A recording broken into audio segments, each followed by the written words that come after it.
Hello, it's Nikki. How you doing? A very quick question for you today.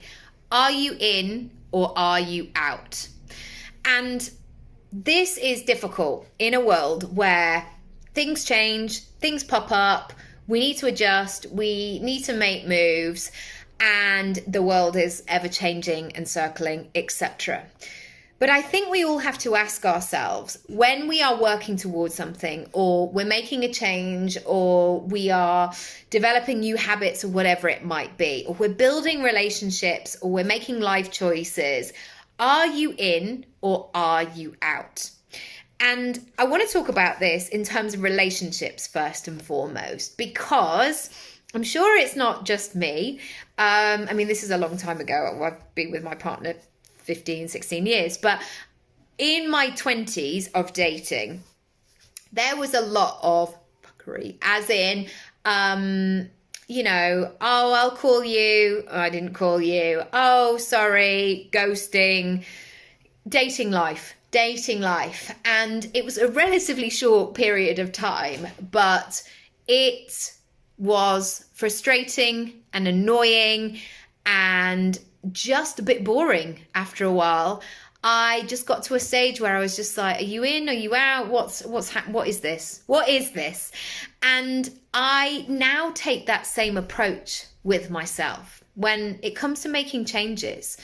I think it can be so easy to get distracted, or, we've got things flying at us all the time, or things that get in our way, or we need our focus, or plans change, or whatever it might be. But the question that I keep coming back to is, if I'm working on something, I ask myself, am I in or am I out? And that basically means for that particular goal is this important to me, or isn't it? And if it isn't, no worries, let it go, let it fly off, let it go to somewhere else. Whereas if something is important to me, I have to, and I guess this is the thing with a relationship, is that if the interaction is important to both of you, you will make time for each other and you will find a way through this.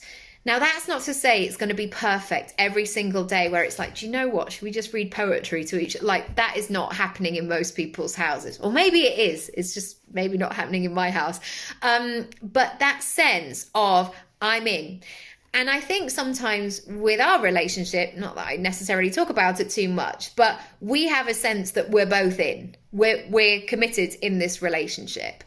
And I think that there is that case that sometimes we can just breathe that sigh of relief into our goals and say, actually, I'm building this relationship. I'm committed to having this relationship with my goals and moving forward and taking steps and making moves. And yes, I'm going to do it imperfectly. And yes, I'm probably going to make mistakes, or I'm going to do things that I would do differently and adjust along the way. But ultimately, I have this commitment and I am on the path.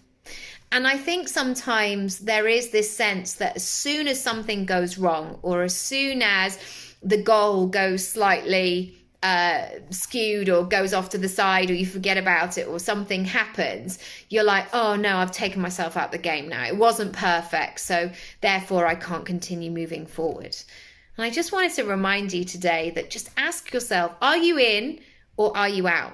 And if you're in and you want to welcome this thing as part of your life, then welcome it in and do it imperfectly and keep moving forward and keep having discussions with it and keep spending time and focus and maybe money on this thing and give it your attention. Keep it in your gaze. Keep connecting with it. Keep engaging with it. Because it's there. It's there for a reason. So enjoy it, and I'll see you in the next one. Bye.